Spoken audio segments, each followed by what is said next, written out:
अस्सलाम वालेकुम। मैं डॉक्टर माविशिक शेख उमिकर क्लिनिक से आप सबको खुशामदीद। आज जिस न्यू टॉपिक की इन्फॉर्मेशन के साथ आए उस टॉपिक का नाम है डाइजेस्टिव सिस्टम यानी कि निज़ाम हाज़म। निज़ाम हाज़मा हमारा कैसा होना चाहिए, कब तंदुरुस्त होना चाहिए, कौन सी डाइट लेनी चाहिए, और अगर कोई पेशेंट आपके पास आता है तो कौन से साइन ऑफ सिम्टम के साथ आएगा जिसकी बेस पे हम आइडेंटिफाई कर सकेंगे कि हाँ कि इसका निज़ाम हाज़मा सही काम कर रहा है या नहीं कर रहा है। उसी बेस पे फिर हम उसको होम्योपैथिक रेमेडीज़ का यूज़ करवा सकते हैं।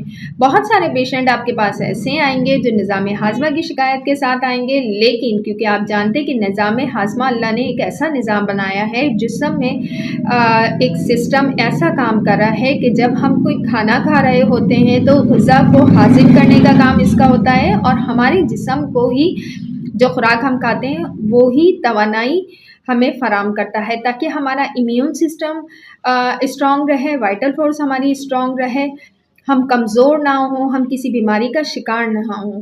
क्योंकि एक सेहतमंद ज़िंदगी बहुत लाजमी है हमारी लाइफ गुजारने के लिए।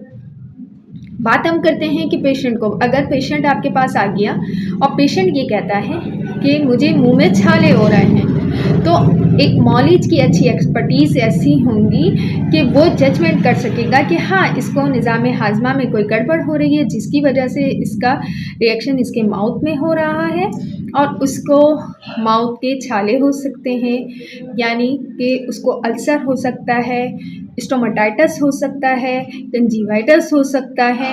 ऐसी डिजीज़ हो सकती है जो माउथ से रिलेटेड हो।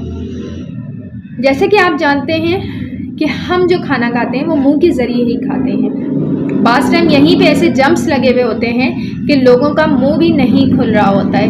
मुंह ना खुलने की वजह से खुराक सही तरीके से नहीं चबा सकते हैं, नहीं बाइट ले सकते हैं, तो नीचे हमें इसफिगल में इसफिंजाइटिस हो जाता है, और उसमें क्या होता है कि वो स्वेलिंग्स आ जाती है उसकी ट्यूब में, यानी कि फूड पाइप में। जब हम फूड पाइप में स्वेलिंग आई हुई होगी, खाना सही तरीके से पास आउट नहीं होगा, क्योंकि ये नाली जाके कहाँ खुलती है फूड पाइप, आपके मैदे के मुंह पर। अगर इसी में स्वेलिंग होगी तो जो भी ग़िज़ा आपने खाई है वो बजाय अंदर जाने के वापस रिएक्ट होके रिफ्लेक्स होने के बाद वो वापस पलट के निकलेगी। जब वो निकलेगी तो आपको वोमिटिंग होगी, नोज़िया होगा, कह की शिकायत होगी, आप खा नहीं सकते, मुंह आपका पकड़ा होगा।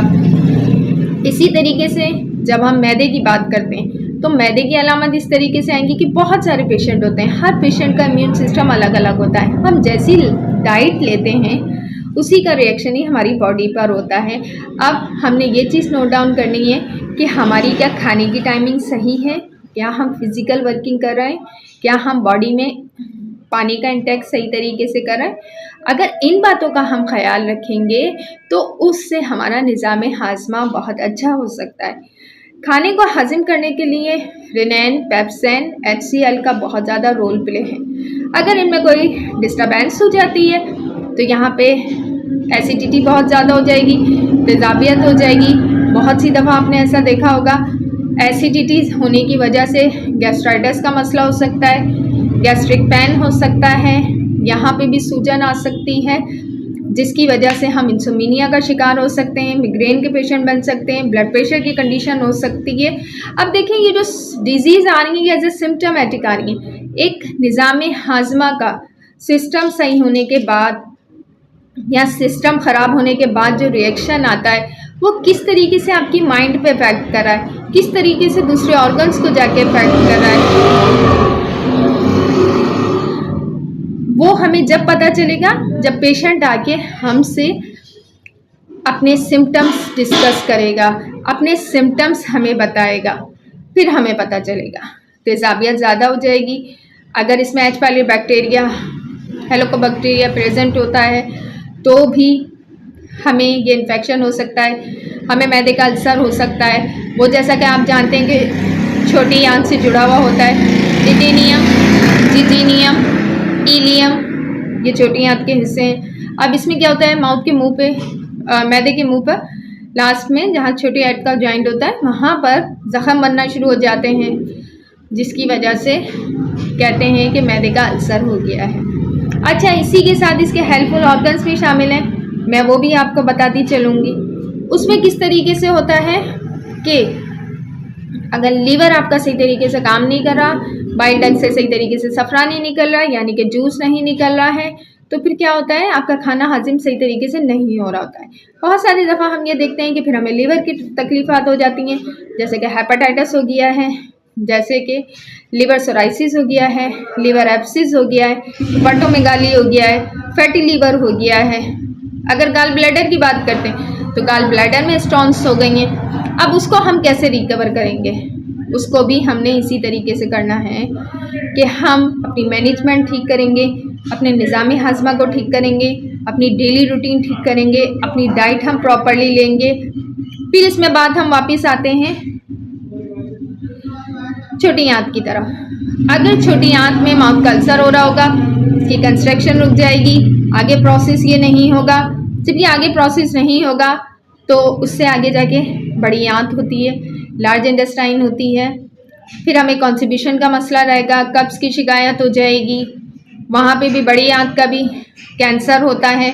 क्लॉन के अंदर जब टॉक्सिटी इतनी टाइम रुकी रहेगी, कब्ज़ का इशू होगा, तो हम बहुत सी बीमारियों में मुब्तला हो सकते हैं।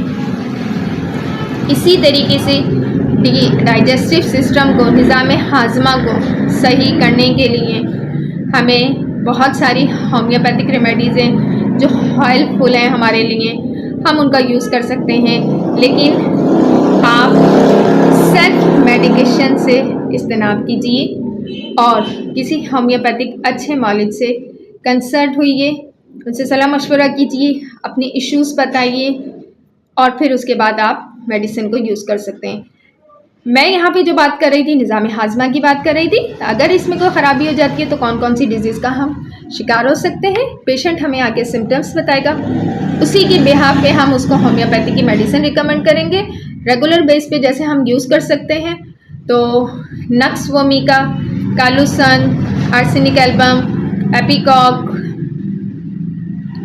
कुछ ऐसी मेडिसिन्स हैं जो हम रेगुलर बेस पे यूज़ कर सकते हैं। लेकिन अपने मालिज से फर्स्ट आप कांटेक्ट कीजिए, बात कीजिए, उसके बाद आप यूज़ करें। इसी के साथ मैं इजाज़त चाहूँगी।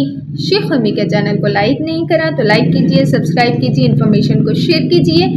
इजाज़त चाहती हूँ। डॉक्टर महावीर शेख उम्मी केयर क्लिनिक। अल्लाह हाफ़िज़।